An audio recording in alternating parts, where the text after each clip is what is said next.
Hi guys, what's going on? Welcome back at nagkita-kita na naman tayo sa pinaka-boring channel sa planetang Earth.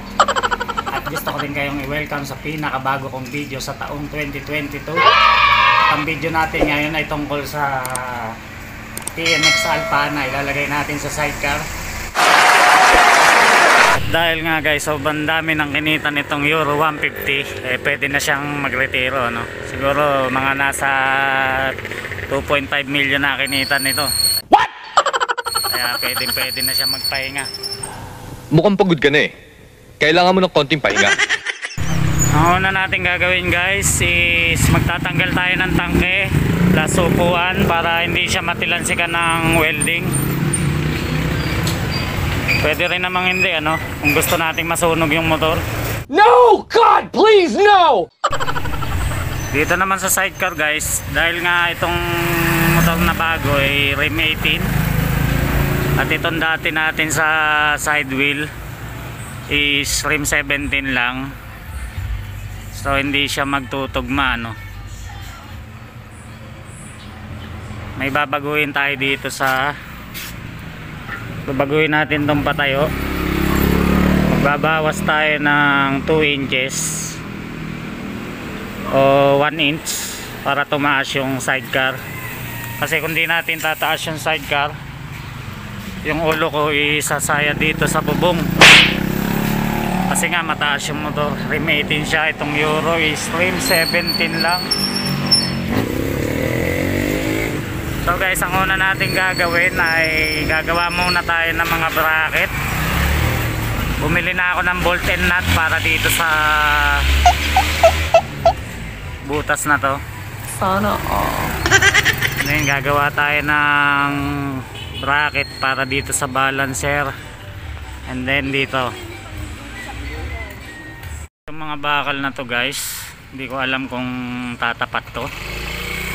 Kailangan talaga baguhin na siguro lahat to.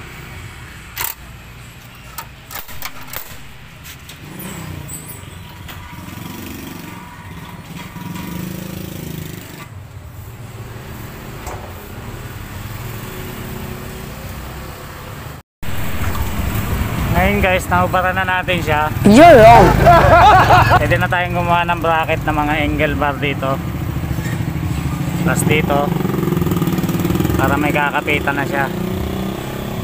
Tapos ito, tanggalin natin to kasi masusunog to pag nag-welding tayo dito. Ang hirap. Stop it. Get some help. So guys, kung nakikita nyo ha, nilagyan ko na siya ng double shock kabilaan. Matik yun guys pag ganitong mga TMX, dapat talaga parehas ang shock nya para hindi napapalipit yung swing arm, kasi yung swing arm nila malalambot lang, so kailangan pantayan tigas kaliwat kanan.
So guys, kaya natin inukitan tong angle bar natin is dahil sa difference nitong pinaglalagyan ng shock, no? Mas mataas ito. Pag di natin inukitan itong angle bar, ang mangyayari is nakatikwa siyang ganyan. So ngayon inukitan natin,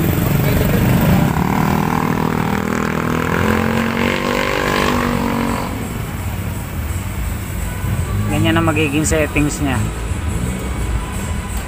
Wala na siyang tatamaan.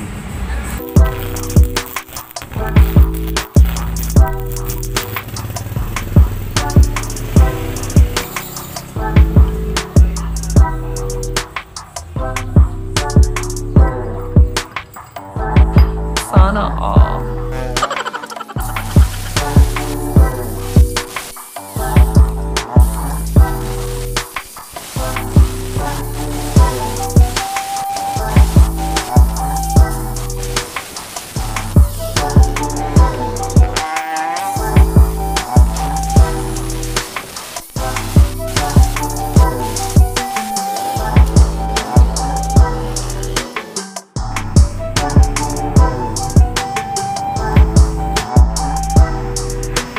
Excellent.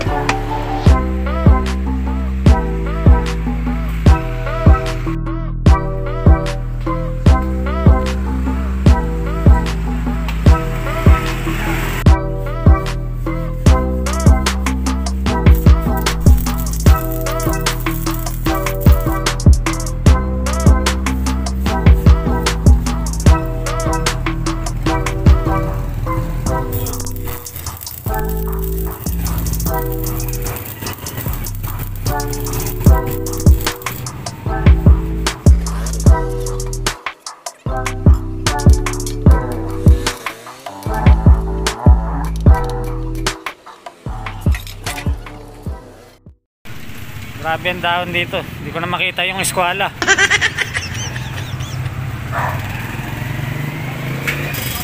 Yung puno, wala nang dahon. Nandito na lahat sa baba. Talaga nabagsak ako dyan.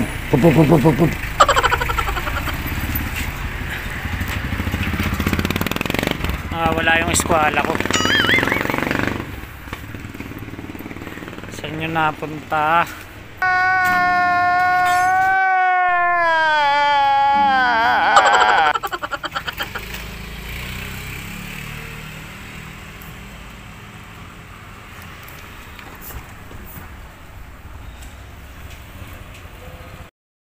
So guys, medyo binenas tayo, no? Hindi na tayo gagasto sa bakal. Konti lang. That's pretty good. Hindi natin kailangan bumili na round bar na 5/8. Ito na lang dati ang gagamitin natin.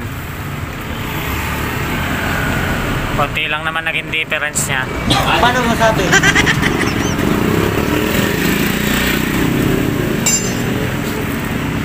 So ayan, didikit na lang natin siya dyan.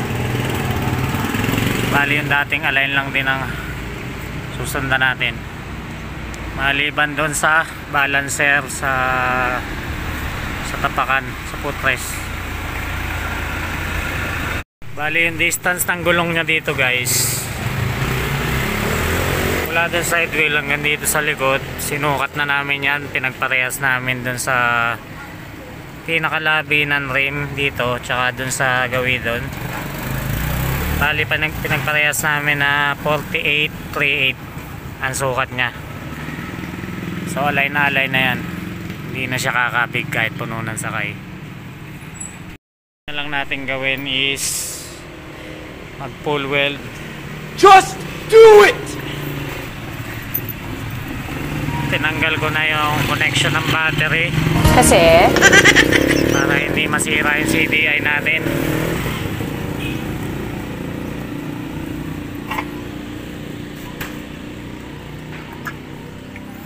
Para sure.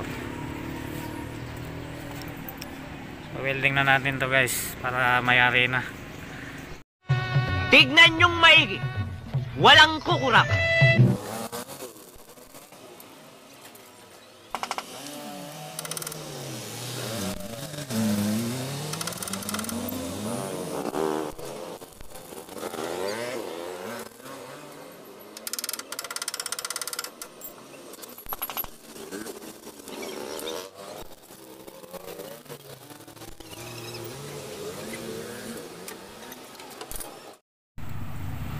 Bago natin i-full weld ng gusto to guys,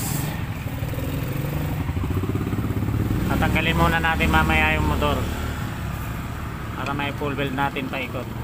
So ang problema na lang natin ngayon ay ang balancer.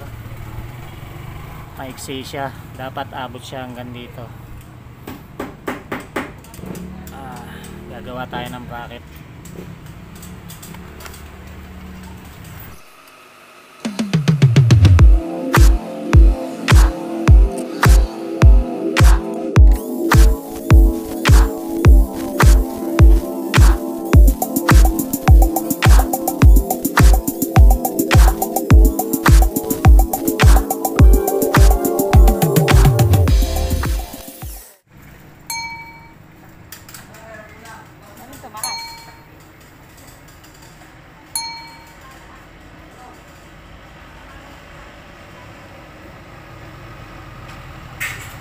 Okay na yun.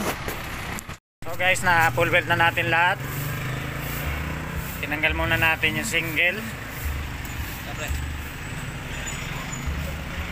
Pwede na natin ikabit yung motor for good.